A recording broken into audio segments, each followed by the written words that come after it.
यह मेरी edible balcony garden है। ये बहुत छोटी सी स्पेस है जहाँ मैंने एडिबल गार्डन क्रिएट किया है। 3 साल पहले मैंने अपने ऑर्नामेंटल गार्डन को एडिबल गार्डन में कन्वर्ट किया। इसके पीछे सबसे बड़ा कारण ये था कि मैं अपने ऑर्नामेंटल गार्डन में जो भी ग्रो करती थी वो सिर्फ मेरी आँखों को सुकून और मन को शांति देता था, जबकि एक एडिबल गार्डन से हम जब चाहे तब ताज़ी, केमिकल फ्री, पेस्टिसाइड फ्री ताज़ी फल, सब्जियों एवं हर्ब्स का सेवन कर सकते हैं। मैं अपने गार्डन के प्रोड्यूस को खाने में इस्तेमाल करती हूँ। खीरे को, चेरी टमाटो को, फ्लावर्स को सैलेड के रूप में इस्तेमाल करती हूँ। जो डिफरेंट फ्लावर्स हैं, रोज़ हैं, नस्टर्शियम में, उससे पुडिंग को गार्निश करने में इस्तेमाल करती हूँ। जो मेरे हिबिस्कस हैं उसके फ्लावर्स के डिफरेंट फ्लेवर्स के टी बनाने में इस्तेमाल करती हूँ, सैलेड के रूप में इस्तेमाल करती हूँ। ये सारे प्रोड्यूस मैं अपने खाने में इस्तेमाल करती हूँ। हम में से ज़्यादातर लोग अपार्टमेंट में रहते हैं जहाँ गार्डनिंग के लिए बहुत ही कम स्पेस मिलती है। इस कंडीशन में हम वर्टिकल स्पेस यूटिलाइज कर अपने गार्डनिंग स्पेस को, पौधे लगाने की जगह को मैक्सिमाइज कर सकते हैं। यहाँ मैंने लोहे का स्टैंड लगाया है वर्टिकली, जहाँ मैंने अपने पॉट अरेंज किए हुए हैं। गार्डन स्पेस को मैक्सिमाइज करने के लिए कुछ हैंगिंग बास्केट्स भी लगा सकते हैं, जिसमें डिफरेंट काइंड ऑफ हर्ब्स को ग्रो कर सकते हैं।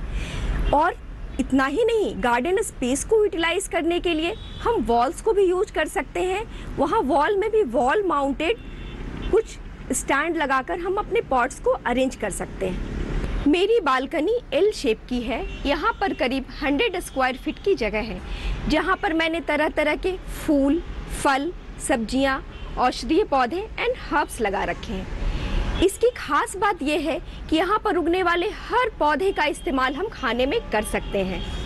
मैंने अपने गार्डन में फल में चीकू, अनार, आम ये लगा रखे हैं। चीकू में तो फल भी आ रहे हैं। आम में आम के मंजर लग गए हैं, जो कि आगे चलकर 2 या 3 महीने में उसमें छोटे फ्रूट लगेंगे और पककर जून जुलाई में तैयार हो जाएंगे। अनार, ये छोटे वैरायटी के अनार हैं मेरे पास, कुछ बड़े वैरायटी के अनार हैं। छोटे वैरायटी के अनार तो बोनसाई का रूप देते हैं। ये देखने में भी बहुत सुंदर लगते हैं और फल को हम कंज्यूम भी कर सकते हैं। सब्जियों में मैंने विंटर वेजिटेबल लगाए हुए हैं, जिसकी हार्वेस्टिंग अब होने वाली है, और समर्स के मैंने कुछ ग्रो किए हैं। खीरा, मिर्ची, बैंगन, कैबेज, टमाटर, चेरी टमाटर, ये सब मैंने अपने गार्डन में लगाया है। मैंने मिर्ची की मेरे पास 2-3 वैरायटी है, जो कि जिसमें फल लगने शुरू हो गए हैं। पर्पल मिर्ची एंड ग्रीन वाली मिर्ची।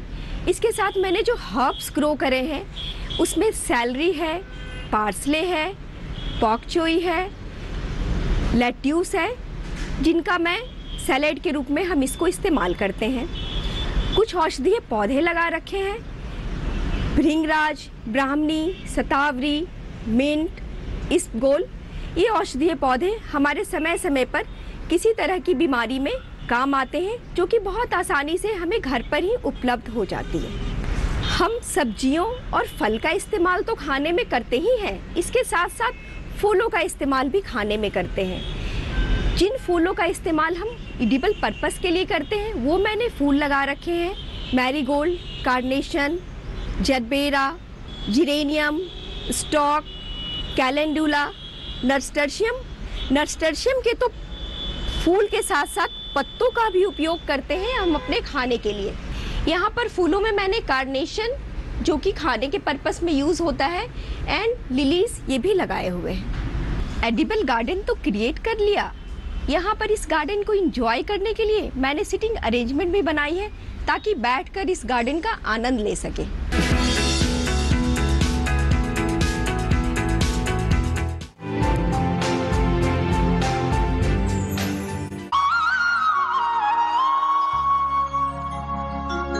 हमारे गांव को परंपरागत कृषि विकास योजना के तहत चुना गया है। हमारे कुमाऊं गढ़वाल क्षेत्र में या जैविक कृषि को बढ़ावा देने की एक योजना है, लेकिन अब कृषि विभाग के द्वारा जो भी जानकारियाँ दी गई हमें, उससे ज़्यादा बेनिफिट हो रहे हैं।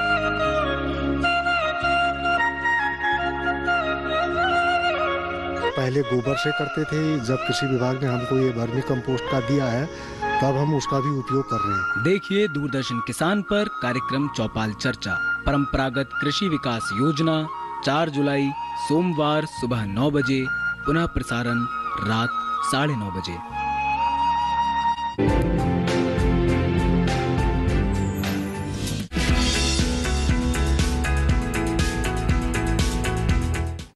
पूरे साल अपने गार्डन को हरा भरा बनाए रखने के लिए और कॉन्टिन्यूअस हार्वेस्ट लेने के लिए ज़रूरत है थोड़ी सी प्लानिंग की।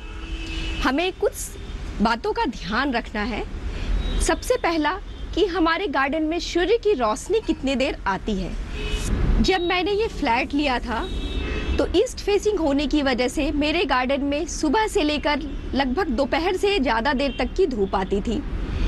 तो फिर मुझे लगा क्यों ना यहाँ पर इस धूप को यूटिलाइज किया जाए और हर वो प्लांट को मैं ग्रो कर सकूँ जो मेरे गार्डन में आसानी से उस धूप के अकॉर्डिंग ग्रो हो जाए। फिर मैंने सेलेक्ट किया कि यहाँ पर कुछ वेजिटेबल ग्रो करें, कुछ फ्लावर्स ग्रो करें, कुछ फ्रूट ग्रो करें, क्योंकि vegetable and flowers and fruit को ग्रो होने के लिए कम से कम 5 से 7 घंटे की धूप चाहिए होती है। इसके अकॉर्डिंग मैंने इन सारे प्लांट को लगाना शुरू किया। गार्डन का डायरेक्शन भी मैटर करता है। मेरी गार्डन ईस्ट फेसिंग होने से जो मैक्सिमम सनलाइट में ग्रो होने वाले पौधे हैं जिनको 6 से 8 घंटे की धूप चाहिए होती है वो सारे वेजिटेबल्स हैं, टमाटर, बैंगन, मिर्ची। कुछ प्लांट जैसे कि फ्रूट के प्लांट हैं वो 5 से 6 घंटे की धूप में अच्छे से ग्रो हो जाते हैं। इसके साथ साथ जो हर्ब्स हैं, मेडिसिनल प्लांट हैं, उनको 4 से 5 घंटे की धूप चाहिए होती है या फिर थोड़ी छाया वाले स्थान में भी वो बहुत अच्छे से ग्रो हो जाते हैं। मेरा गार्डन नॉइजी है, यहाँ बाहर की आवाज़ बहुत सारी आती है। रोड साइड की आवाज़ को कम करने के लिए मैंने विंड चाइम लगाया है और एक छोटा सा फाउंटेन है। ये फाउंटेन एंड विंड चाइम बाहर से आने वाली आवाज़ के इफ़ेक्ट को कम करता है एंड सूदिंग इफ़ेक्ट देता है गार्डन में। गार्डन को थोड़ा आर्टिस्टिक लुक देने के लिए मैंने यहाँ पर कुछ वॉल पेंटिंग्स करे हैं और कुछ यहाँ पर स्टैचूज लगाए हैं। मेरा गार्डन मेरे गमलों के वेट को ले सके और इसकी बिल्डिंग के संरचना के अनुकूल, बिल्डिंग की संरचना में किसी तरह का खतरा, क्रैक्स ना हो, इसके लिए मैंने जो कंटेनर सेलेक्ट किया है वो लाइट वेट कंटेनर सेलेक्ट किया है। क्योंकि अगर हम हैवी प्लांटर्स को रखते हैं तो इनकी कंसंट्रेटेड लोड की वजह से बिल्डिंग की संरचना में स्ट्रक्चरल क्रैक डेवलप्स हो जाते हैं जो आगे चलकर सीपेज का कारण बनते हैं। जो लाइट वेट के कंटेनर हैं उनमें मैंने प्लास्टिक के पॉट सेलेक्ट किए हैं और ग्रो बैग सेलेक्ट किए हैं। ग्रो बैग्स का तो वेट किसी भी टेराकोटा या सिरेमिक पॉट से 10 गुना हल्का होता है। अगर हम रेगुलर पॉटिंग सॉइल मिक्स करते हैं उसका भी वजन ज़्यादा होता है। अगर एक 12 इंच के कंटेनर में हम रेगुलर पॉटिंग मिक्स डालते हैं इसका वजन 20 से 22 केजी होता है। अगर इसको रिप्लेस करके हम दूसरा पॉटिंग मिक्स जो कि लाइट वेट का है यानी कि सॉइललेस पॉटिंग मीडिया इस्तेमाल करते हैं उसी कंटेनर का वजन 5 से 7 केजी रह जाता है। ये भी हमारे कंटेनर एंड सॉइल जो हमारा लाइट वेट पॉटिंग मिक्स है ये दोनों मिलकर हमारे पौधे के साथ हमारी बिल्डिंग की संरचना पे भार नहीं डालते हैं और हम मैक्सिमम प्लांट अपने गार्डन में लगा सकते हैं। जो सॉइललेस पॉटिंग मिक्स यूज़ करते हैं उसकी सबसे बड़ी खास बात यह है कि लाइट वेट होने के साथ साथ इसमें जो इंग्रेडिएंट यूज़ होते हैं उसमें स्पॉन्जी फाइबर्स होते हैं, कोकोपीट होता है जो कि वाटर को एब्जॉर्ब करके रखता है और इसमें वाटरिंग की फ्रीक्वेंसी बहुत ही कम ज़रूरत पड़ती है पानी की। जैसे कि गर्मियों में मैं ऑल्टरनेट डे वाटरिंग करती हूँ और विंटर में वंस इन ए वीक। हमें अपने गार्डन में वाटर के कंजम्पशन को भी कम करना है, पानी की बचत करनी है। कोई भी वाटरिंग के समय कोई भी वाटर वेस्ट ना हो, इसके लिए अरेंजमेंट है कि एक पॉट के नीचे दूसरे पॉट की प्लेसिंग करी हुई है। इसमें मैंने पानी डाला, इसका एक्सेस वाटर ड्रेन आउट होकर वेस्ट होने की वजह ये दूसरे पॉट में वाटरिंग का काम कर रहा है। इससे एक तरीके का सेल्फ वाटरिंग सिस्टम भी तैयार हो गया है। मेरा गार्डन देखकर आपका भी मन कर रहा होगा एडिबल गार्डन बनाने का। इसके लिए थोड़ी सी वक्त की ज़रूरत है कि आप एक बार गमलों को लगा लें और लगाने के बाद सारे प्लांट की प्लेसिंग कर दें। फिर थोड़ी सी ज़रूरत है हर दिन 10 से 15 मिनट निकालने की कि आप इसमें अपने गमलों में पानी डाल सकें और न्यूट्रिएंट डाल सकें। इस 10 से 15 मिनट प्रतिदिन की मेहनत से आप भी अपने गार्डन को एंजॉय कर सकते हैं।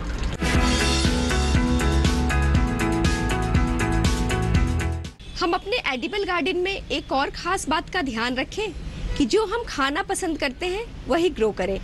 अपने favourite fruit, vegetable, herbs and सारी सैलेड के क्रॉप्स लगाएं, क्योंकि इससे वेस्टेज नहीं होती है और हम जो भी क्रॉप ग्रो करते हैं वो कंज्यूम हो जाता है। जैसे हमारे गार्डन में लाइकिंग है कि टमाटर का कंजम्पशन ज़्यादा है, हमारे घर के लोग टमाटर पसंद करते हैं, तो हम टमाटर अगर ग्रो कर रहे हैं तो एक साथ सारे पॉट को नहीं लगाएंगे, क्योंकि हमारे पास स्पेस कम है और हार्वेस्ट भी लेनी है। तो जब हम सीड की सोइंग करते हैं तो एक पॉट में एक सीड की सोइंग हो जाने के बाद कुछ समय के अंतराल के बाद 1 या 2 हफ्ते के अंतराल के बाद दूसरा पौधा लगाएं, फिर कुछ समय अंतराल के बाद फिर तीसरे पॉट को लगाएं। इसलिए हमारे 3 पॉट तैयार हो जाएंगे एंड कॉन्टिन्यूअस टमाटर हमारे गार्डन में मिलता रहेगा। जैसे मैंने बंद गोभी लगाया, तो बंद गोभी लगाने में मैंने उस सीज़न में अक्टूबर में पहले एक बार सीड लगाया, फिर अगले 1 हफ्ते के अंतराल के बाद दूसरी सीड लगाई। इससे हमारे 2 से 3 पॉट तैयार हो गए और मुझे एक के बाद एक हार्वेस्ट मिलता गया। जिस पौधे की कंजम्पशन बहुत ही कम मात्रा में है, जैसे कि मेडिसिनल प्लांट, उसके एक एक पॉट लगाएं। पत्तेदार सब्जियों की कंजम्पशन ज़्यादा होती है, एक पॉट लगाने के बाद फिर दूसरा पॉट लगाएं कुछ समय अंतराल के बाद। इससे कॉन्टिन्यूअस हार्वेस्ट मिलता रहेगा। मैंने अपनी बालकनी में कुछ पेरिनियल प्लांट लगाए हुए हैं, जो जैसे फल के पौधे एक बार लगा दो वो सालों साल फल देते रहते हैं। कुछ फूल के पौधे भी पेरिनियल हैं, हिबिस्कस एंड रोज़, इनको भी एक बार लगा दो सालों साल फूल देते रहते हैं। कुछ एनुअल फ्लावर्स होते हैं, एनुअल वेजिटेबल्स होते हैं जो हर सीज़न में लगाना होता है। जैसे एक बार विंटर में लगाया, अक्टूबर में जिसकी सोइंग करी, हार्वेस्टिंग 3 से 4 महीने के बाद इसकी हार्वेस्टिंग मिल गई। अब फ्लावर्स में भी स्प्रिंग सीज़न के फ्लावर्स ख़त्म होंगे, अब समर सीज़न के फ्लावर्स हम लगाएंगे। जैसे कि एक सीज़न में एक बार फ्लावर्स लगा दो, एक बार वेजिटेबल लगा दो, ये फूल और फल अगले 3-4 महीने तक देते रहते हैं। हमें सीज़न के अकॉर्डिंग प्लानिंग करनी है कि किस सीज़न में कौन से प्लांट्स लगाएं। एक ख़ास बात ध्यान रखना है कि वेजिटेबल के प्लांट्स जैसे खीरा, मूली, तोरी, बैंगन, करेला पूरे साल ग्रो होते हैं, पर समर में उगने वाले पौधे अलग होते हैं और विंटर में उगने वाले पौधे अलग होते हैं। हमें सीड खरीदते वक्त इस बात का ध्यान रखना है कि ये किस सीज़न में उगने वाला सीड है। अगर हम विंटर में उगने वाला खीरा लगाएंगे तो वो विंटर में बहुत अच्छा हार्वेस्ट देगा, उसमें प्रॉपर प्लांट्स की ग्रोथ होगी और खीरा बहुत ही बढ़िया लगेगा। अगर हमने करेला समर में उगने वाला लगाया है बीज, तो ये समर में बहुत अच्छा उगेगा और इसके फूल और फल बहुत अच्छे से लगेंगे।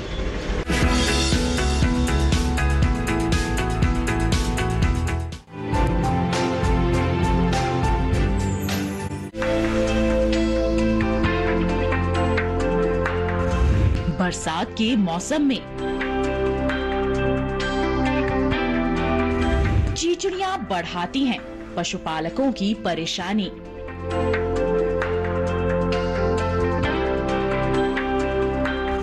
पशु हो सकते हैं बीमार और हो सकता है आर्थिक नुकसान।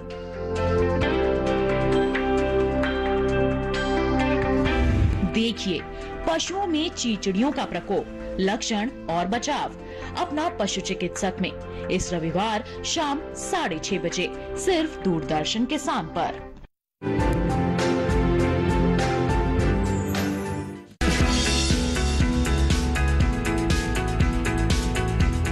बालकनी गार्डन या टेरेस गार्डन में लाइट वेट कंटेनर का यूज़ करें। पॉट किसी भी शेप का हो पर वो लाइट वेट का होना चाहिए। प्लास्टिक के पॉट, ये मैंने वाइट कंटेनर यूज़ किया है, ये कोनिकल शेप का है, ये प्लास्टिक का है। ये वाइट कलर होने की वजह से धूप में रखने में इसका कलर भी फेड नहीं होता है। कुछ eco friendly baskets, bamboo baskets use किए हैं, ये हैंगिंग के काम में आता है। ये मैं प्लास्टिक के ये बास्केट को यूज़ किया है, इसको भी हैंगिंग के काम में आता है। ये लाइट वेट है। इसको यूज़ करने से पहले इसके अंदर जूट की लाइनिंग की हुई है ताकि अंदर की पॉटिंग मिक्स और वाटर बाहर की तरफ नहीं निकले, सिर्फ एक्सेस वाटर ड्रेनेज में निकले। ये ग्रो बैग्स हैं जिसका हाइट 10 इंच का है और ये प्लास्टिक का ग्रो बैग्स है। ये बहुत ही लाइट वेट है। एक टेराकोटा पॉट की मुकाबले या फिर जो हम गमले यूज़ करते हैं सिरेमिक पॉट के मुकाबले इसका वज़न 10 गुना कम होता है। ये भी ग्रो बैग्स है जो मैं इस्तेमाल करती हूँ। ये वेस्ट क्लॉथ से बने हुए हैं। इन सारे बैग्स को इस्तेमाल कर, इस कंटेनर को इस्तेमाल कर हम अपने छत के ऊपर, बालकनी के ऊपर कम से कम वज़न डाल सकते हैं। अपने बालकनी और टेरेस गार्डन में हम उसकी वेट को हल्का रखने के लिए सबसे इम्पॉर्टेंट है कि हम अपने हल्के सॉइल पॉटिंग मिक्स को भी यूज़ करें। इसके लिए सॉइलिस पॉटिंग मीडिया यूज़ करते हैं। सॉइलिस पॉटिंग मीडिया मिक्सचर है coconut powder, perlite and vermiculite का। इसमें किसी तरह का सॉइल नहीं होता है। ये मार्केट में भी आसानी से उपलब्ध है और इसे हम घर पर भी बना सकते हैं। घर पर बनाने के लिए कोकोनट ब्रिक लेंगे। ये कोकोपीट का ब्रिक मार्केट में ईजिली अवेलेबल होता है। इसे हम ओवरनाइट सोक करते हैं।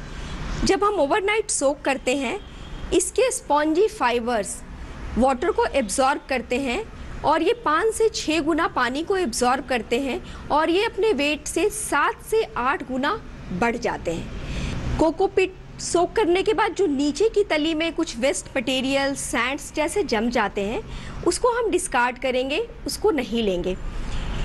ये कोकोनट पाउडर को हम लेने के बाद इसको स्टरलाइज करते हैं। कोकोनट पाउडर को स्टरलाइज करने के लिए इसे हम धूप में सुखाते हैं, लेकिन अपार्टमेंट लिविंग लोगों के पास स्पेस की कमी होती है। इसे स्टरलाइज करने के लिए हम फॉर्मल्डिहाइड का यूज़ करते हैं। जो फॉर्मल्डिहाइड लेते हैं वो 35% फूड ग्रेड का फॉर्मल्डिहाइड होना चाहिए और 2 ml प्रति लीटर वाटर की दर से हम यूज़ करते हैं। इस फॉर्मल्डिहाइड को जब कोकोपीट सोक करते हैं उस समय हम वाटर में मिक्स करते हैं। कोकोनट पाउडर बन गया। इसके साथ जो हम परलाइट लेते हैं, परलाइट लाइट वेट का होता है। इसमें माइक्रोस्कोपिक पोर होते हैं जो वाटर एंड न्यूट्रिएंट को एब्जॉर्ब करते हैं। ये नेचुरल सोर्स से मिलता है। वर्मिकुलाइट है। वर्मिकुलाइट ये माइका चिप्स है जो कि एक नेचुरल सोर्स से मिलता है। इन तीनों को मिक्स करने से हमारा सॉइललेस पॉटिंग मीडिया रेडी हो जाता है। इसमें किसी तरह का insect, paste, disease and infestation नहीं है।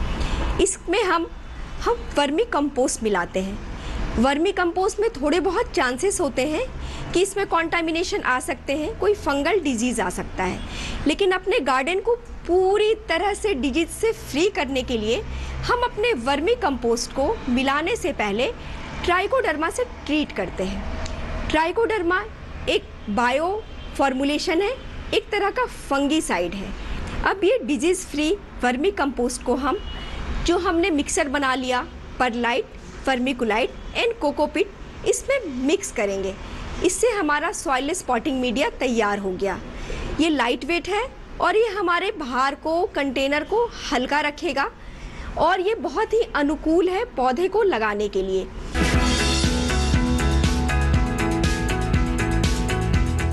अपने गार्डन को सेल्फ सस्टेनेबल बनाने के लिए मैं अपना सीड खुद तैयार करती हूँ, चाहे वेजिटेबल का सीड हो या फ्लावर का सीड हो, ताकि मुझे अगले सीज़न में पौधे लगाने के लिए कम से कम मार्केट पर निर्भर रहना पड़े। सीड तैयार करने के लिए इस पॉट में जो सबसे बड़ा फ्लावर था उसको मैंने सेलेक्ट किया और उसको छोड़ दिया। जब ये 4 से 5 हफ्ते के बाद ये प्लांट सूखने लगा, इसकी पत्तियां ड्राई हो गई, सीड्स रेडी हो गया, फिर मैंने उसको कलेक्ट किया। कलेक्ट करके इसे ड्राई प्लेस पे सुखाना है। ड्राई प्लेस पे सुखाने के बाद इसे किसी भी कंटेनर में हम स्टोर करते हैं। स्टोर करने के लिए कपड़े का थैला, कागज़ का लिफाफा या कोई साफ़ कंटेनर लेते हैं और इसे किसी ऐसे स्थान पे रखते हैं जहाँ पर किसी तरह की नमी ना लगे, क्योंकि अगर नमी लगेगी तो ये सीड हमारा ख़राब हो जाएगा और अगले सीज़न के लिए हमें नमी रहित स्थान पर ही सीड को रखना है और ग्रो करना है। कुछ सीड्स मैंने कलेक्ट किए हैं जिसमें पालक के सीड्स हैं, मेथी के सीड्स हैं, धनिया के सीड्स हैं, फ्लावर्स में मैरीगोल्ड के फ्लावर हैं और चिली के हैं। ये अगले सीज़न में इसको मैंने स्टोर किया है और अगले सीज़न में इस सीड को मैं लगाऊंगी ताकि मार्केट पे कम से कम निर्भर रहना पड़े मुझे।